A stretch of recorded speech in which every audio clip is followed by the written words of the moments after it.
नमस्कार बच्चों, स्वागत है आपका मेरे चैनल निशा कौर एजुकेशन में। आज हम कक्षा 6 कक्षा 6वीं हिंदी से दूरवा भाग 1 से पाठ 23वां हाथी को पढ़ेंगे। ये एक छोटी सी कविता है हाथी। चलिए स्टार्ट करते हैं। सूंड उठाकर हाथी बैठा, पक्का गाना गाने मच्छर। एक घुस गया कान में, लगा कान खुजलाने। फटफट फटफट तबले जैसा हाथी कान बजाता। बड़े मौज से भीतर बैठा मच्छर गाना गाता। पूछ रहा है एक दूसरे से जंगल, ए भैया हमें बता दो, इन दोनों में अच्छा कौन गवैया। इस कविता को लिखा है सर्वेश्वर दयाल सक्सेना जी ने। ये एक छोटी सी कविता है। इसका भावार्थ बच्चों इसके नीचे ही लिखा हुआ रहता है। जैसे अभ्यास में देखिए हम पढ़ते हैं। शब्दार्थ दिए हैं इसके। पक्का गाना मतलब होता है ताल सुर के साथ गाया जाने वाला गाना। घुसना मतलब होता है भीतर जाना, अंदर जाना। मौज मतलब होता है उमंग, खुशी, मस्ती। गवैया मतलब गायक, गाने वाला, जिसको हम गवैया कहते हैं। अब इस कविता का अर्थ ये है कि एक हाथी जंगल में बैठा था। वह सूंड उठाकर गाना गाने लगा। तभी उसके कान के भीतर एक मच्छर चला गया। वह कान खुजलाने लगा। परेशान होकर अपने बड़े बड़े कान तेजी से हिलाने लगा, क्योंकि इसके कान के अंदर क्या घुस गया था, एक मच्छर। फटफट फटफट की आवाज़ होने लगी। मच्छर जब कान के अंदर होता है ना, तो ऐसी आवाज़ होती है मानो तबला बज उठा हो और हाथी मच्छर के गाने के सुर पर ताल दे रहा हो।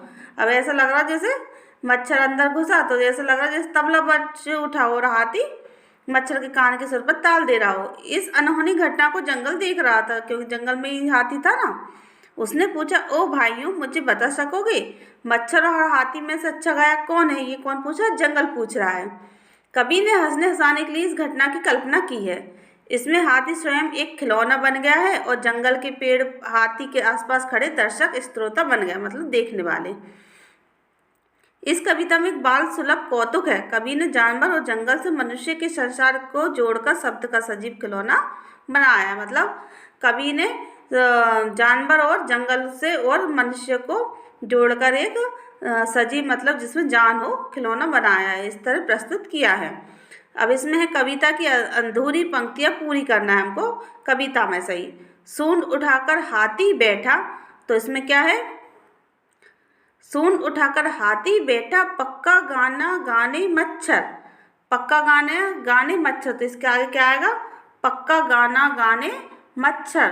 तो इसको आप उसमें से लिख सकते हैं, जैसे पक्का गाना गाने, ऐसे आप लिख सकते हैं मच्छर। ठीक है, इस तरह आप लिख सकते हैं। फिर दूसरा, बड़े मौज से भीतर बैठा, तो ये देखिए ये दिया है कविता में, बैठा मच्छर गाना गाता। तो इसके नीचे क्या आगे क्या लिखना हमको? बैठा मच्छर गाना गाता। फिर क्या है? हमें बता दो इन दोनों में अच्छा कौन गवैया। क्या है? इन दोनों में अच्छा कौन गवैया। ये लास्ट लाइन हमको इसमें लिखनी है। अब कविता के आधार पर बताओ, हाथी सूंड उठाकर किस लिए बैठा था? तो बताइए, हाथी सूंड उठाकर किस लिए बैठा था? गाना गाने के लिए बैठा था। हाथी के कान क्यों बज उठे? क्योंकि उसके कान में कौन घुस गया था? मच्छर घुस गया था। मच्छर कहाँ बैठकर गाना गा रहा था? तो मच्छर हाथी के कान के अंदर बैठकर गाना गा रहा था। नीचे लिखे प्रश्नों के उत्तर दो। हाथी गाना गाने के बदले तबला क्यों बजाने लगा?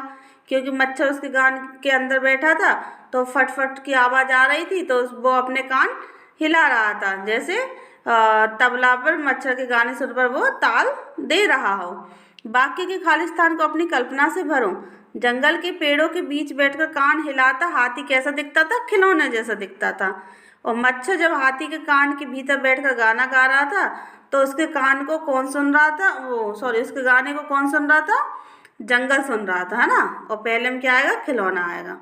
इस तरह ही हमारी छोटी सी कविता थी। इसको आप पढ़िए और एंजॉय करिए। बहुत छोटी कविता थी। धन्यवाद बच्चों।